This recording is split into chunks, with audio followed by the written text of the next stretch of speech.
Welcome, everyone. Welcome, parents, providers, friends, and all supporting the early education community. Welcome here tonight. And before I go into a lineup of speakers and more details, my name is Eva Bermuda Zimmerman. I am the co-chair of Childcare for Connecticut's Future, welcoming all of you. We have some housekeeping to make sure that everyone involved is engaged and active on this webinar. First and foremost, for our Spanish community, if you're a Spanish speaker, don't forget that we have live translation. I'm going to give the instructions in Spanish, so bear with me, English speakers, and then go into our remaining webinar in English. Hola, comunidad en español. Tenemos aquí traducción en vivo. Por favor, no se olvide que puedes activar en tu caja de herramientas la opción en español. Vete en la caja de herramientas, haga clic en la pantalla. Después vas a ver la opción interpretación, interpretation. Después de ahí vas a ver Spanish para español. Asegúrate que la marca está en verde y activa la traducción. Si en cualquier momento necesitas alguna ayuda técnica, tenemos aquí apoyo técnico. Puedes ir en el chat y entrar tu pregunta. Y si necesitas una pregunta o más clarificación de tu pregunta en el QIA, con las personas presentando, por favor, hazlo en el QIA. El chat para problemas técnicos y el QIA para las preguntas activas con los panelistas. Gracias y espero que disfruten este webinar. So hello everyone, welcome again. Right now we have our Q&A and our chat active and ready for today's webinar. We have amazing speakers, we have parents, providers sharing their stories, and community leaders from the nation and state of Connecticut sharing what childcare is today and how it's affecting and impacting everyone.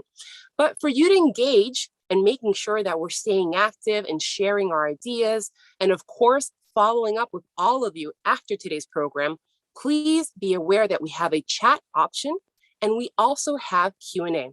So the chat is there for technical difficulties, any technical questions, or if you have commentary that you want to share with the whole community tonight on this webinar live on Zoom. And if we have at any point an opportunity for you to give questions through our Q&A, please go ahead and go into the Q&A. Make your comments, add your feedback, those questions. If we don't have a chance to get to questions tonight, no worries. We have a pretty jam-packed lineup. We'll get to them later, and I promise we'll have some answers in other events that we have. Today is about the launch and using all of this energy to focus on how we're going to change Connecticut's early ed environment and future for a brighter tomorrow. So today we have a lineup of speakers that are going to be talking about the historic moment in early education. Why is this moment historic? For many, many years, many organizations, and maybe even you as a parent or provider, have been wondering, where's the money in early education? How come I can't pay for early education for my child, or can't afford it, or have difficulty? Where is the access? Or from the perspective of the business leaders, where are the opportunities for our workers to make sure that they have access for school age, after school care, and also access to make sure that their workers have the ability to go to work and be productive? So all of those questions come up to one simple problem. When we had those conversations, there wasn't any funding. Massive amount of funding wasn't accessible. Things are different. Funding is coming. Right now, because of the pandemic, it's spotlighted and highlighted how necessary early education and childcare is in this community and in all communities. So what are we going to do about it? We're going to make sure that all of that money coming down from the federal government, Connecticut has a piece of the pie, that we have an opportunity to be the forefront and voices of making those changes. And that's what the stories tonight are going to highlight. That's what they're going to show. All of those stories are going to be talking about embracing this new opportunity and how we can make that shift. So I hope that you don't forget to visit our childcare4ct.org link after today's presentation and our launch, and you get motivated to be part of this change, because this change is not about me, and it's definitely not just one person. It's about all of you here tonight. Maybe we can't see each other's faces, but believe me, there's hundreds of people on, check out the chat. Check us all also all on social media so you can feel that vibration of participation and activity. For those of you watching at home through social media and want to join the fun through chat and Q&A here at our live Zoom webinar, you can also do so by going to Zoom ID 913-372-45069. Once more, our live Zoom code webinar is 913-372-45069. If you need Spanish translation, that's also the same code. Hola, si necesitas traducción para este webinar, pero estás en social media, en tu red social, por favor, no te olvides accesar ese Zoom que está pasando ahora mismo en el código 9133-7245-069. Nuevamente, 9133-7245-069. Now, without any further ado, I'm happy and honored to introduce Commissioner of the Office of Early Childhood, our fearless early educator leader, Commissioner Beth Bai.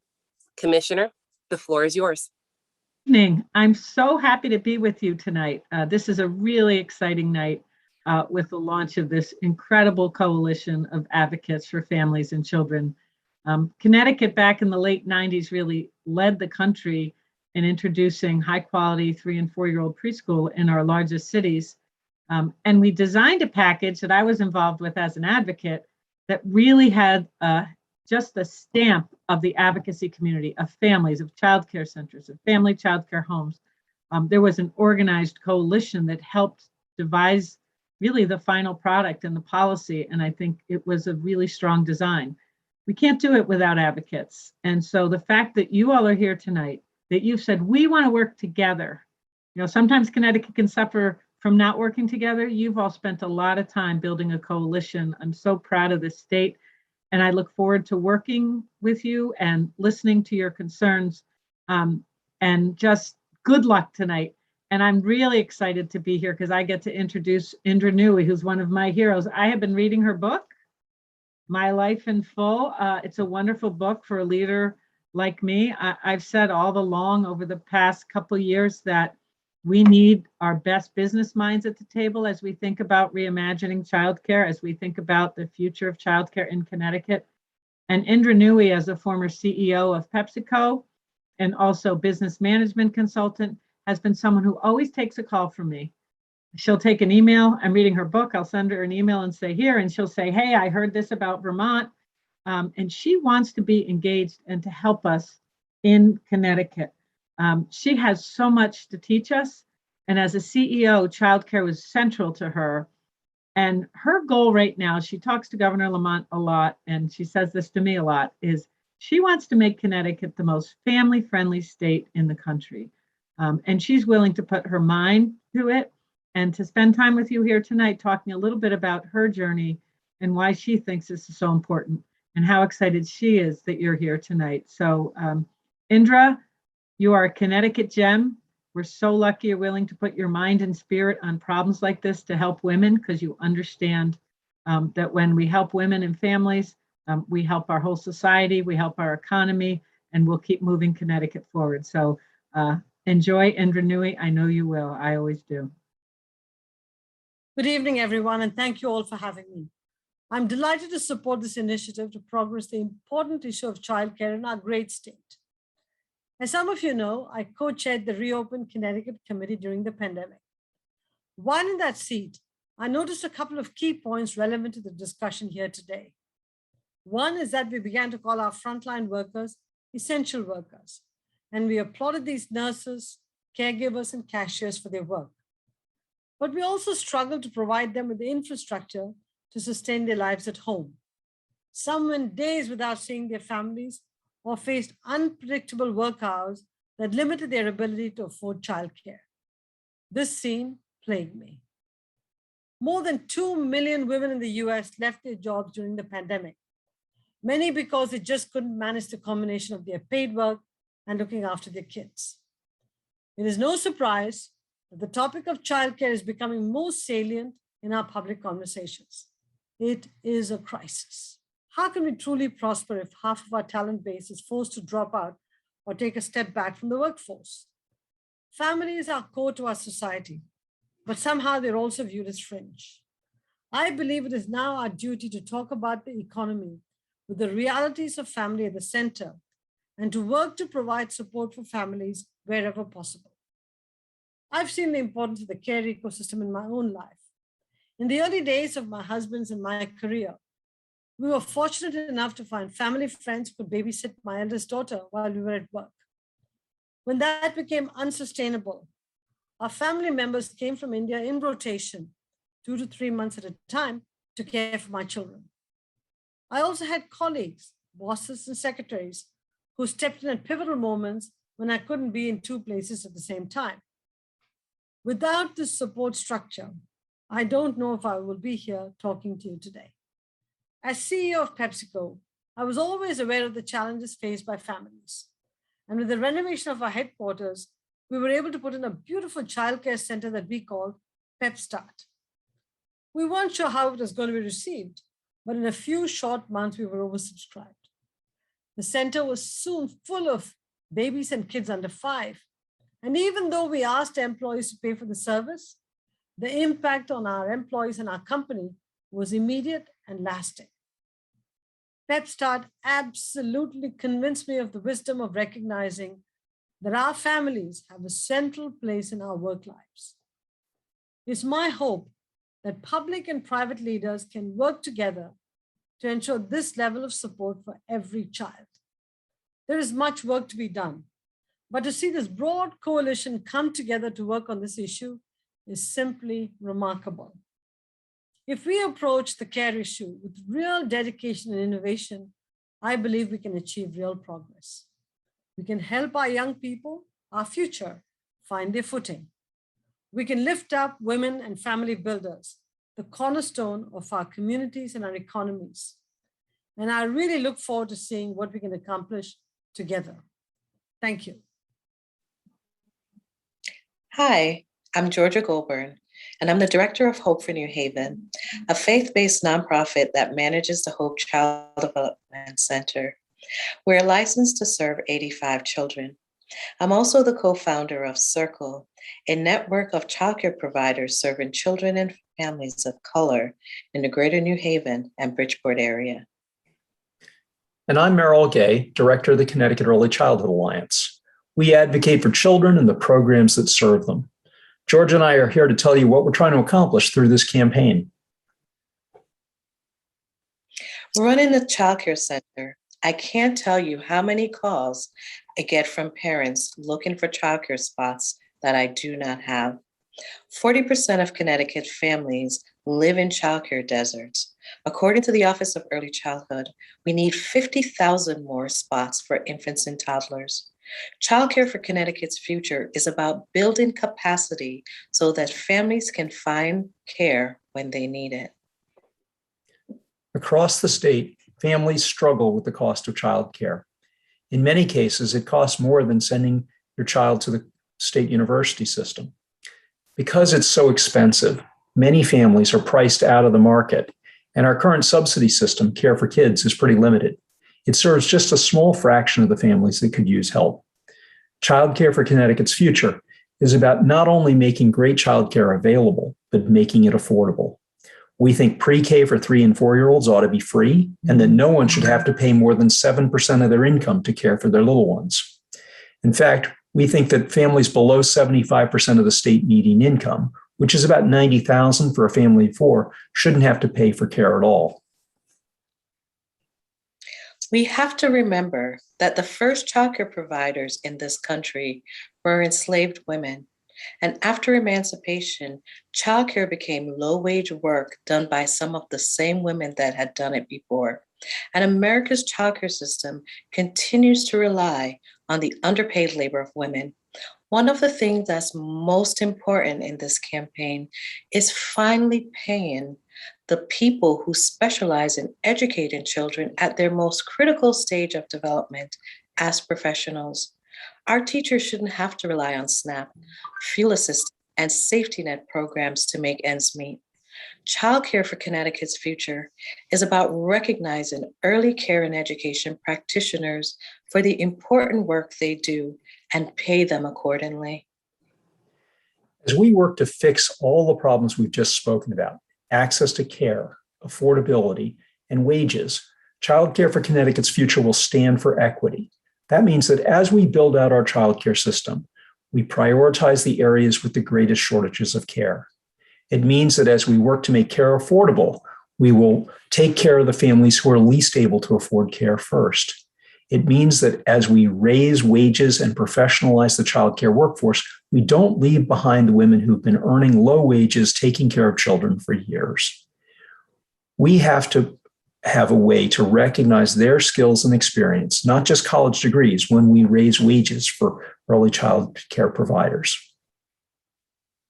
With this campaign, we are reimagining a childcare system that works for children, families, early care providers, and Connecticut's future. Thank you for joining us tonight. My name is Erica Phillips, and I'm with All Our Kin. Tonight, you will hear stories that paint a picture about childcare across our state, from families, educators, and advocates. Throughout our state, child care providers were the unsung heroes who provided a lifeline for families during the COVID-19 pandemic. I saw many providers, including center-based, in-home, and school-based providers, remain open to care for the children of essential workers while placing their own health at risk. And even when closed, many programs offered remote learning and critical resources to families, including food, access to technology, and most importantly, emotional support for families. However, too many childcare providers are still unsure about the future. I recently connected with Emily, a nationally accredited home-based family childcare educator in Bridgeport. She loves what she does because she not only cares for the children, but she cares for the entire family. However, when she looks into the future, she can't see how to care for the needs of her family too. Her income has always fluctuated, but it's been even more unpredictable now. She doesn't have access to affordable health insurance, and she can't make enough to save for college for her children. She's not alone. Earlier this year, researchers estimated that the country could lose half of its pre-pandemic childcare capacity if we don't act quickly. As a working mother of a toddler, I already know childcare providers were superheroes. Now everyone is listening, and we have an incredible moment for families and early educators to share their stories. And with Connecticut's lawmakers, we can finally build an inclusive, equitable, mixed delivery setting encompassing all settings that honors educators, supports families, and provides amazing early learning experiences to young children for generations to come. You can get involved with this movement by joining the Reimagine Childcare campaign. Watch out for a petition and share it with other parents, educators, and advocates. I'm thrilled to introduce our next speaker, Chris Cocchetti from the Northeastern Connecticut Early Childhood Council. Thank you and welcome, Chris. Hi, my name is Christine Cicchetti. I am the Regional Director of the Northeast Early Childhood Council up here in rural Northeast Connecticut, the Quiet Corners. We border both Mass and Rhode Island. Families in our rural section of Connecticut struggle with high quality, affordable, and accessible childcare options. Our communities are some of the largest geographically, and childcare options are spread out and also have very limited availability. Our communities don't have access to public transportation, and many of our families have long commutes to get to their jobs. A recent survey that we did last week with our families showed us that infant toddler care is very scarce in our communities. Families need childcare for not only work, but medical and personal appointments. And affordability is the bottom line. They just can't afford to pay for quality childcare. When you're making $15 to $18 an hour, that takes up over half of your take-home pay. Many of our families also mentioned that there are no options for non-traditional hours. We have many families that work in the medical field, the casinos, and there's just not the availability for those families to have childcare. Another thing was hours of operation. When you live in a rural section like we do in Connecticut, it's beautiful, but you have long commutes to get to your jobs. And the hours of operations of most facilities just don't accommodate that for our families. And lastly, we heard from our families that specialized childcare for children with special needs and complex medical care, the options just aren't out there in that category for those families. I'd like to introduce you to Renee. Hi, my name is Renee and I'm from Plainfield, Connecticut, and I am the mom to a 13-year-old girl. She was born with many medical challenges and has always been a high level of need. It had become clear early on that the ratio for staff to children that she needed was never in proportion. So unfortunately, I was forced to leave my job because she required more like a one-to-one provider and someone that was very skilled. In our area, I was able to identify a provider, but she happens to be 35 minutes away, one direction, and 20 miles from my home. And of course, because of her specialized skill set, she's full. She can't accept any more children. The other option our family had was to provide private home respite, which are in excess of $15 to $20 an hour, and not something that our family can afford. I so desperately want to get back into the field and be employed, contributing to my family, being out in my community. And I really urge you to look at the changes to the child programs that will allow me to work. I would love to tell you that my story is unique, but being so well connected in the special needs community, it's not unique. We want to be out there. We want to work. We need affordable, appropriate childcare. Hi, everybody. My name is Wildelise Bermudez. I'm on the Hartford City Council. I'm an elected official in Hartford. And most importantly, I'm a proud parent of a 4-year-old. Now, as a parent, I know firsthand the challenges of trying to find childcare. And I know that I'm not the only parent that struggles with this. So many of us are, especially during this pandemic. It's something that I have shared with many people, my frustrations, along with my friends. In fact, tonight, you're going to be hearing from 2 of my friends, Shayla and Vaughn, who also have a very young child and their struggles in trying to find childcare. Hi, I'm Shayla. I'm Vaughn. We're the Fenders, and this is Melody. And we love the childcare system. We just would love to see it improved. Over the last 3 months of our daughter being in that system, she's learned so much in daycare. But because she's a pandemic baby, we've had a lot of challenges with her being sick. And there had, like today, and there are just no supports for those moments for parents who don't have grandparents or anyone else that they can depend on to step in. It has been very difficult to juggle work and caring 100% for our sick baby. And so we would love to see the childcare system improve. We can only imagine, as we are able to afford it, what it's like for those who can't. And I don't want to even have to imagine how difficult it is for folks as not quite as fortunate as us. Right, and it's still quite expensive. And, you know, when you think about, she missed about 3 weeks of daycare because she's been sick. And, you know, that's money we can't get back to, you know, do anything with. To invest in her future. Yeah, so it's incredible. Just the amount of money that goes into it, and, you know, any little thing can happen that just throws it, you know, for a curve. She's snacky. So thank you for listening. Thank you for those powerful stories. Now, to shake things up a little, make sure that you're still awake and you're still with me. I know the day was very long, but we're going to have some polls.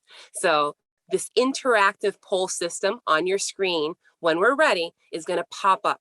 It's going to hide my face. No big deal. No one needs to see it, right? But make sure that you actually press results and pick out what you believe the answer is. This is not a pop quiz. There is no right, no wrong. This is your opinion. This is our way, our first step to hear from you and make sure that we're all engaged in this fight, in this campaign. Okay, so let's check out that poll. Hi, I'm Althea Marshall-Brooks, Executive Director for Waterbury Bridge to Success Community Partnership. We're a part of the Connecticut Cradle to Career Coalition here in the state.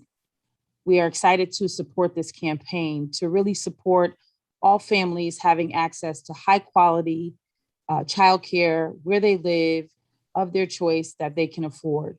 There's so many families in our state who make too much money to qualify for the subsidy, but don't have enough money to really access the childcare that their children need.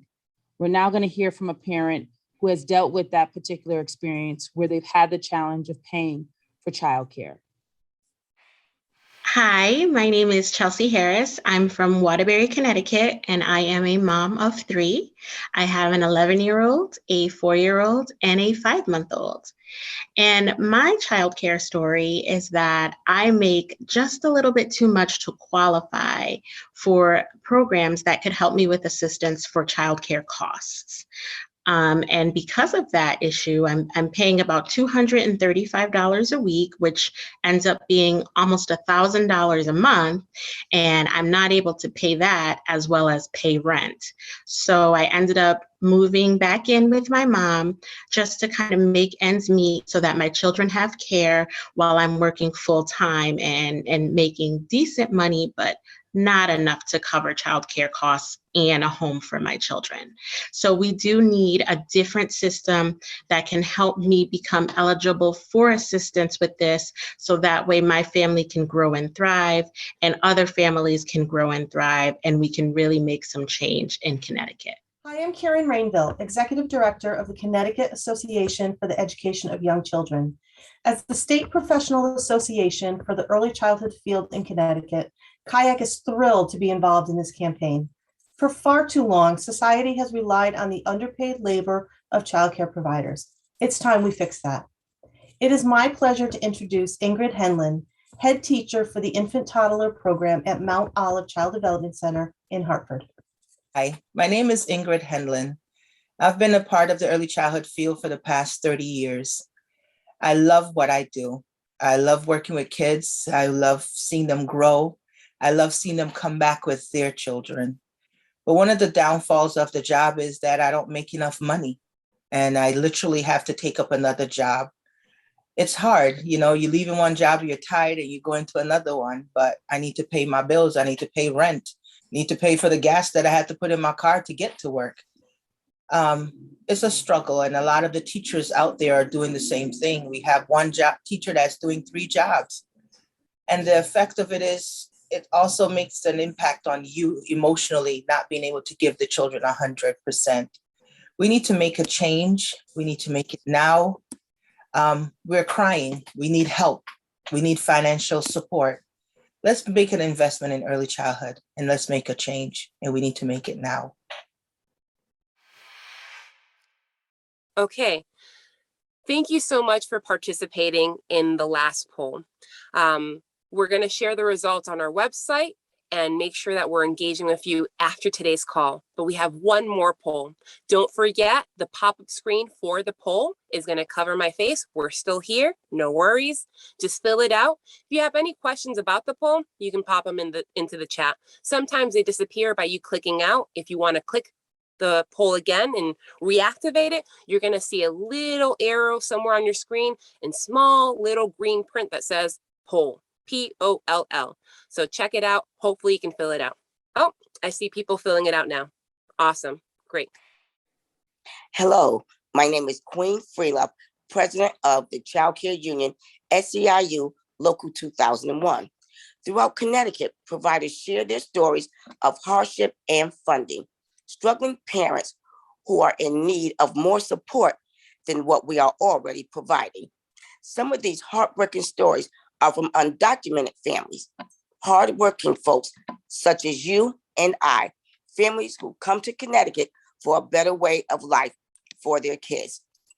Here is our lead provider, Maria Amato, highlighting the need for all parents to have access to child care services. Yo soy María Amado, una proveedora de cuidado infantil o educadora, como quieran llamarnos, en Hartford. Yo hago mi voz referente cuando hablamos sobre equidad. Equidad hablamos cuando decimos que los niños y las familias tienen derecho a los subsidios, las familias más necesitadas tienen derecho a una educación gratuita, pero lamentablemente para mí y para muchas de mis colegas no se da, en el sentido de que cuando las familias que no tienen los documentos, no son indocumentados, ellos aplican, pero cuando llega el momento que Care for Kids, en este caso, pide como alguna prueba que ellos están aquí en este país, digamos, entre comillas, legalmente, les piden el pasaporte o piden un número de ATM que ellos tengan, pero lamentablemente la familia, cuando les decimos esta situación, desaparece. Ya no sabemos más de ellos, y esto es tan triste porque son niños de 1 año, son niños pequeños de todas las edades que necesitan asistir a nuestros programas. Igualmente pasa con muchas proveedoras que tienen toda la voluntad del trabajo de dar lo mejor de ellas para los niños, pero se ven truncadas, tienen obstáculos para su desarrollo profesional, tienen obstáculos para acceder a ciertos beneficios, y más que todo que hoy en día estamos atravesando con esta pandemia. Hello, I'm Skip Kodak, president of the Americas Market Group for the LEGO Group. As the largest toy company in the world, I am proud to say that our U.S. headquarters has been based in Enfield, Connecticut for almost 50 years. As a business leader in Connecticut and a Connecticut resident, I'm honored to be part of this exciting evening and humbled to share a few of my thoughts on the importance of early childhood education for children, for our workforce, and for Connecticut. The past 19 months have brought profound change, and the pandemic shined a light on many of the challenges facing our communities. Chief among these challenges is the lack of access to affordable, high-quality early childhood care and education for working parents. I am sure you will hear many times tonight about the essential nature of early childhood education, and I can only echo its importance. We know that children who attend preschool are more likely to graduate from high school and to score higher on the SAT. Yet nearly 21% of children in Connecticut enter kindergarten with no preschool experience. Investing in early childhood education is one of the most cost-effective investments we can make. We get back every dollar and quite a bit more. The annual rate of return for early childhood education is as high as 13%. That's a better return than the stock market for the past 56 years since I was born. Secondly, employers and employees alike are hugely reliant on access to safe, affordable childcare. Understanding this, the LEGO Group offers 6 months of paid family leave and an on-site childcare facility open to our employees and the community. We provide a 25% tuition subsidy to our employees for our on-site facility and a tuition discount at other childcare facilities. Benefits like these, along with dependent care accounts and access to parenting support services, are just a few ways that the private sector can support access to affordable, high-quality care.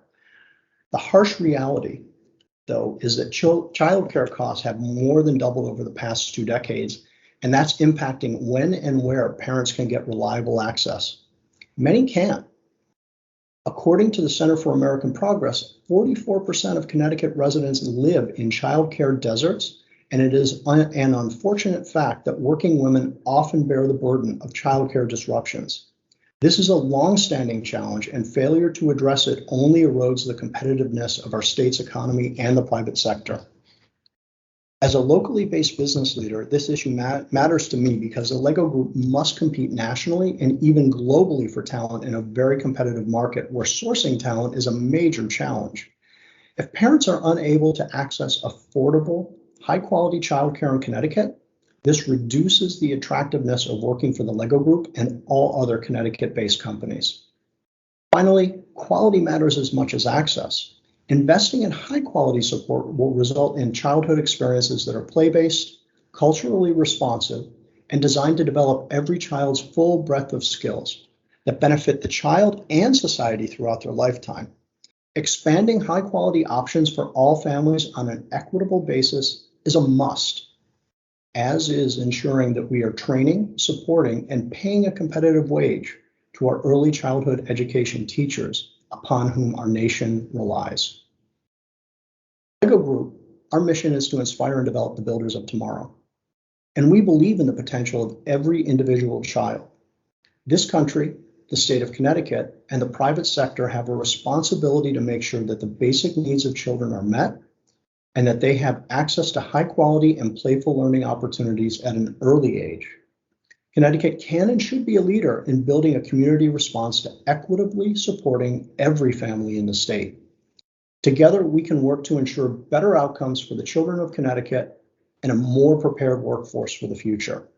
We look forward to continuing to play our part. Hi, this is Congresswoman Rosa DeLauro, and I'm so excited to join all of you today as you launch this new Child Care for All campaign.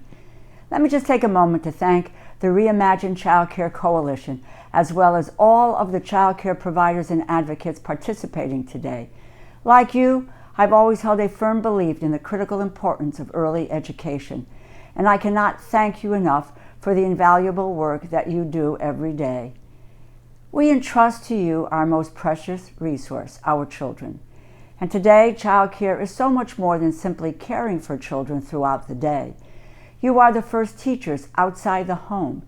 You help to stimulate their development, creating sensory, rich, creative environments that are the very foundations on which they will build their future success. Every child, no matter their family's socioeconomic status, should have the opportunity to share in those experiences, to build that strong foundation. That is why this effort to fully fund early education in Connecticut is so important. It is why I have and will continue to advocate for additional federal investments in early education. And it is why I am so proud to stand with all of you today. One of the many lessons the COVID pandemic has taught us is the vital role that childcare plays in our communities. It is one of the underpinnings of our economic success and growth. So let us stand together, not just today, but every day, to make the case and bring the cause of childcare for all to the forefront of public and the policy debate. Let us make ourselves heard. I can't think of a single investment that's more important than to invest in the lives of our youngest citizens. But it's not even just investing in their lives, it's investing in all of us.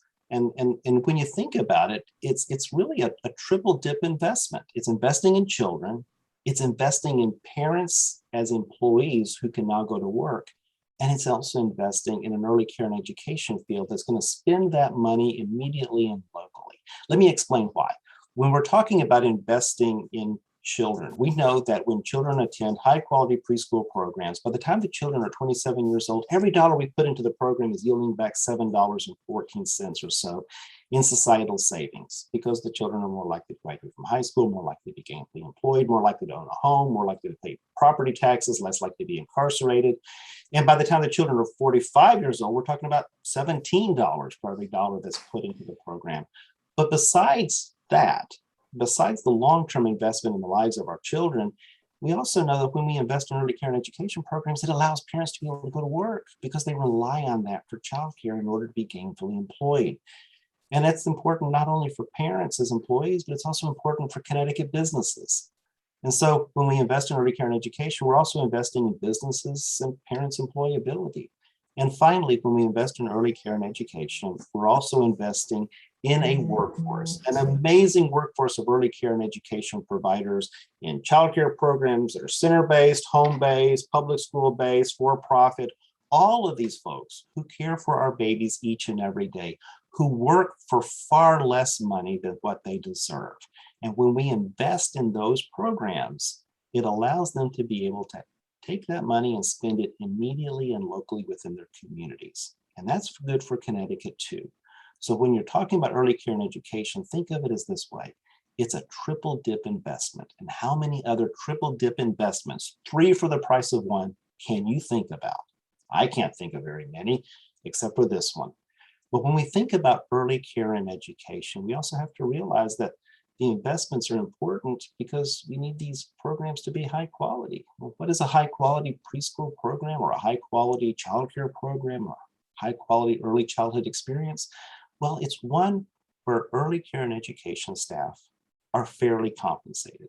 they're well-trained, and they're fairly compensated so that they'll stay in the field longer and accrue more experience and become more accustomed to working with children and more effective at it. It also means an early care and education workforce that's highly supported, that has the supports available to them in terms of mental health supports for how to deal with children with challenging behaviors, health supports, especially during a pandemic, and all of the other kind of pedagogical approaches and supports on those so that they can do the very best job that they can do. When children have access to a high quality early care and education program, it impacts the way in which they see school. When you think about a child beginning an early care and education program, this is the very beginning of their negotiating their experience, their relationship with school and learning. And if that goes well, then they're going to have a good experience with school and learning, and they're likely to continue all the way through and graduate and get gainfully employed. But if they get off to an uncertain start because we haven't invested in early care and education, well, then it can actually harm their long-term ability to be able to succeed in education. And that's why it's important that we think of this as an investment. We invest in our children by investing in those who care for our children. If there's anything that I've learned over studying this topic for 30 years now, it's this: the measure of how much a society truly loves its children is how well we regard and care for those who care for our children.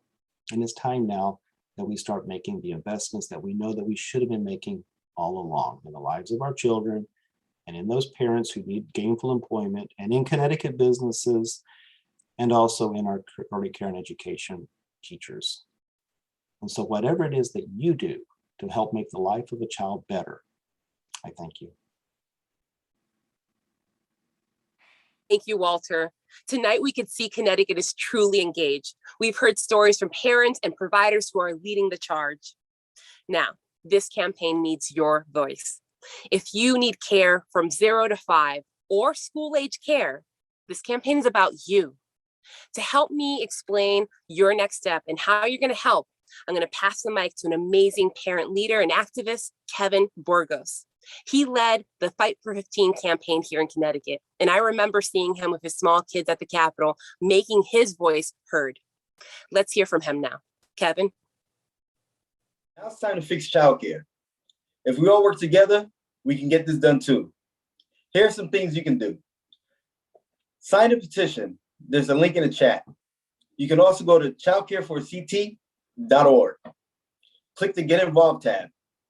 If you're part of an organization that might want to endorse this campaign, put that in the notes. And of course, you can share this on social media.